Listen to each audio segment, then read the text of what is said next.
Welcome everyone to the Science of Success. We're proud to present to you the Success Live Speaker Series, featuring in-person interviews with some of the incredible speakers from the Success Live event, including Brendan Burchard, Peter Vu, Todd Davis, and Tom Bilyeu. Be sure to go to our website at successpodcast.com and sign up for our email list to receive tons of free evidence-based growth content from the #1 source on the internet, the Science of Success. Without further delay, here's the Success Live Speaker Series. Welcome everybody, I'm Austin Fabel, producer of the Science of Success podcast. We're here at Success Live and I'm speaking to Todd Davis. Now, Todd Davis is the Chief People Officer of FranklinCovey and author of Get Better, 15 Proven Tactics to Build Effective Relationships at Work. Todd is also responsible for FranklinCovey's total development in over 40 offices in over 160 countries. Todd, how are we doing today? I'm doing great. Pleasure to be here. Absolutely. Thank you for coming on. So this being Success Live Summit, I'd like to kind of explore your definition of success. Dealing with so many people, I'm sure you hear various versions of success from various people in various stages. How do you define it? Well, it's a great question. And to your point, I think nobody defines what success is for the other person. Sure. For me, I've seen the little license plate or the bumper sticker that says, he or she who dies with the most toys wins. My definition of success is he or she who dies with the most friends wins. I love that, And so for me, success is really the not just the quantity, but the quality of the relationships I have in my life. Sure, and I think also a lot of people kind of misappropriately put a financial number on what success might be, and it leads to a lot of envy, and if I don't have what someone else has, then I haven't really fulfilled myself. But I think that's kind of a short-sighted view of what really is going to make you lastingly be happy.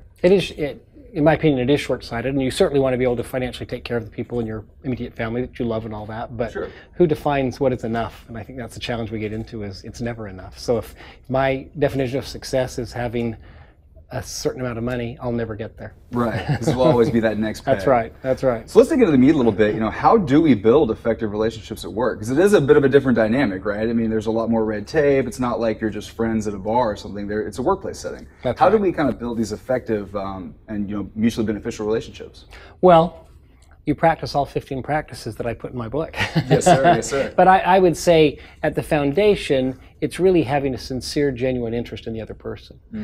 We're so busy, ready to share what we want to say, that when we're listening to someone, maybe we'd be nodding and we're pretending to understand, but we're really just formulating what our thoughts are. So I think it's one of many things, but that's what I have found is that kind of the foundation of solid relationships is really taking an interest in Austin, trying to find out what he's about, what's important to him, what would he like to do next, and taking that sincere and just suspending my thoughts and my feelings on a particular topic aside long enough to really understand the other person. I love that point. Because so many people nowadays, I think, are just kind of waiting for their turn to talk. And it's really rare to have someone that can actively listen, and it's a great skill. How can we cultivate that? I mean, because it is easy at times, at networking events, like downstairs, you meet so many people, like you can kind of go on autopilot. How can we sort of shock ourselves back into, listening and like digesting and coming up with new and like things and actually showing interest?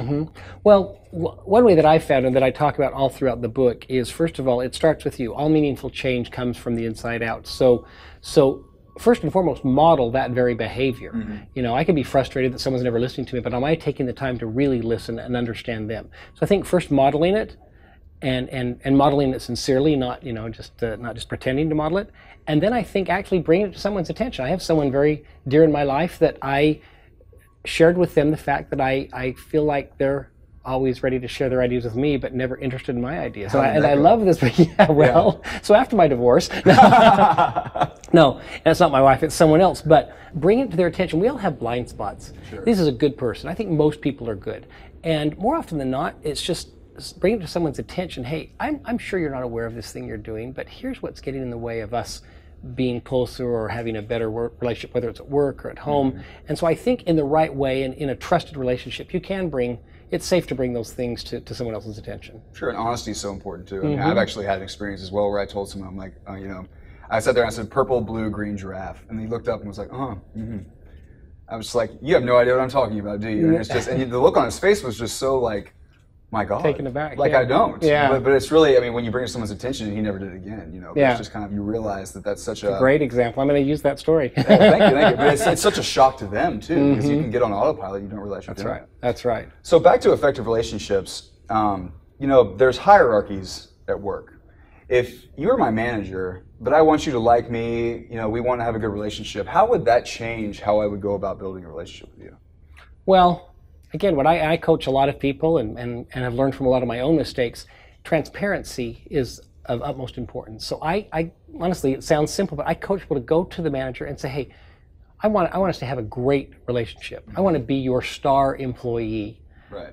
Tell me what you would need to see in me to give me a 5-star rating. One of the practices in the new book is called Play Your Roles Well. And I talk about the fact that, when you go to see a play or whatever, they'll give people 3, 4, 5 stars in a movie or whatever. And usually an actor on stage will get the high rating because they're authentic, because they're totally present, kind of like what we were just talking about. Well, while it's not a play, while we're in real life, but I still say, gosh, why not get real clarity on what's important to you? So you're my manager, Austin. I'm new in the role here, or maybe I'm not so new, but tell me what I'm doing well, and please tell me what is it that you'd like to see me do next or improve in. Those are really healthy conversations. Sure. And I'll tell you, leaders, managers love that. They say, wow, this person's sincere. They want to contribute. They want to do well. And you make it, another practice is called make it safe to tell the truth. You make it safe for someone to tell you the truth. When I come to you and say, what would I need to do to be off the charts in your opinion? Mm-hmm. And if I'm sincere in that, you're going to tell me, well, here's you do this really well, but you tend to procrastinate in this area, whatever the feedback is. It's really healthy dialogue for a healthy relationship. So we have listening, transparency, honesty kind of in there as well, clarity. And making it safe to kind of talk about these things. Yes. I think that's something a lot of people struggle with too is, I used to work in a corporate setting as well. Walking into my director's office was just kind of like, okay, what's going on? But that was because he didn't do a very good job of kind of cultivating this environment where I could come to him and say those sorts of things. So I think that's lost on a lot of people, but that's really the key to, if I'm an employee, finding out how I'm going to get to that next level. If I'm a manager, allowing those below me to raise me up as well as a manager. Exactly. I was, we all run a lot of meetings. I was running a weekly meeting with the team I used to lead. And I asked one of the team members that I trusted, after the meeting, I was like, how do you think it went? And she'd always say, oh, went great. One time I thought, wait a minute, I wonder if I'm making it safe for her to tell me the truth.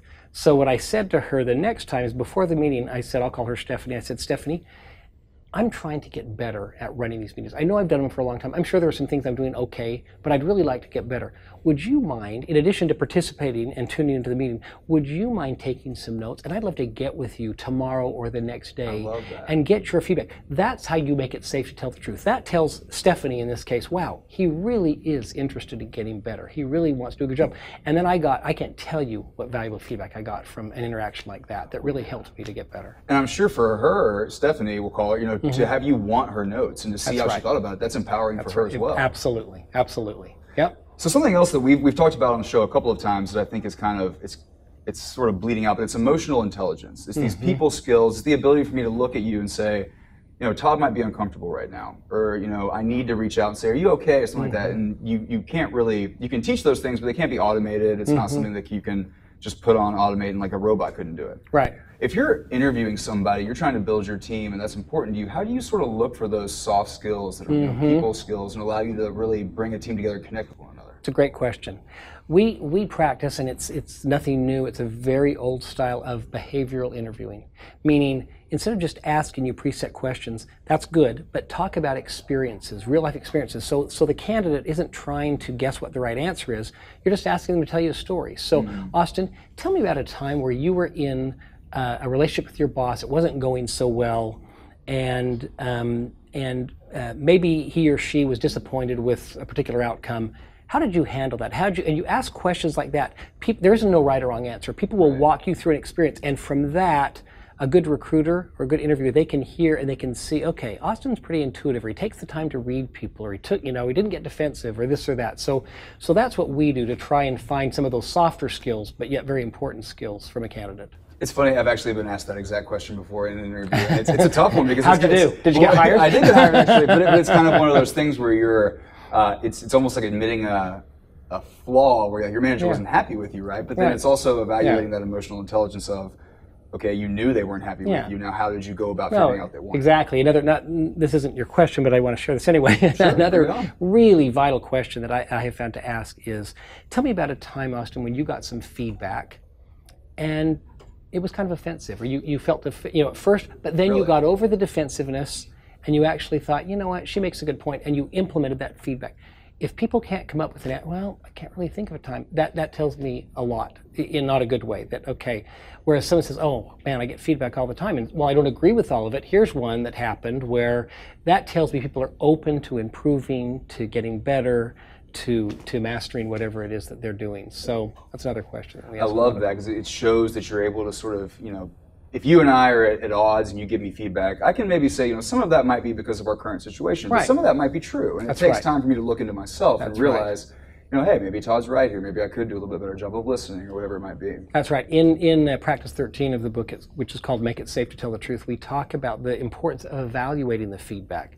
Doesn't mean, when you evaluate, doesn't mean you have to act on all of it. We're so hesitant to ask for feedback because we think, okay, now I got to implement everything Austin told me to do. No, you don't. You got to thank him for it. Say, gosh, I'm going to carefully think over this, and I'm going to see what feels right to me at this time and what I might put on the shelf for a while, but I really appreciate the feedback. That's a way of making it safe to tell the truth. I think it's great. I think everybody listening should learn a lot from this, actually. Thanks. So, I know you're very busy. I kind of want to wrap up a little bit, but obviously you've had a long and very successful career. I mean, being in charge of over 40 offices in 160 countries. Have you had any mentors along the way? And if you did, how'd you find them and how'd you approach them? I mean, if I'm in a corporate job right now and I'm looking for a mentor, maybe within that or maybe outside of that, how would you find that and ask them to take you kind of under their wing? Have you ever experienced that? Well, yes, I've been very fortunate, had lots of mentors along the way, great role models for me.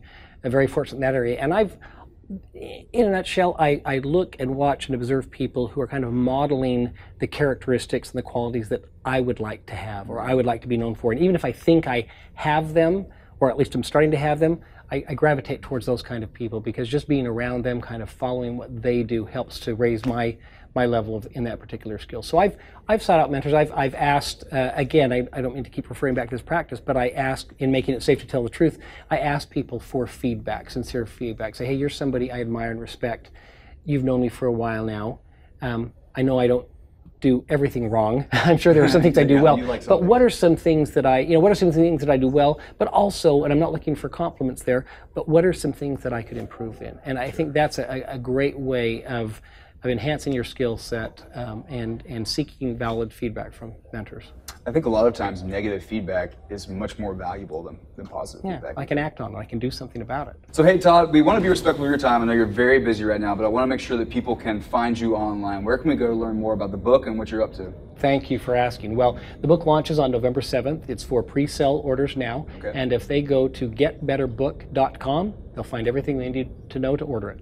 Awesome. Okay. Well, Todd, thank you for the conversation. Thanks so much. Really much. Appreciate it, and here's to much continued success. Thank you. We hope you enjoyed our interview from the Success Live event. Be sure to go to our website for all of the other amazing interviews and tons of additional free content from the #1 evidence-based growth source on the internet, The Science of Success. Get all this and more sent directly to your inbox by going to successpodcast.com and signing up for our email list today.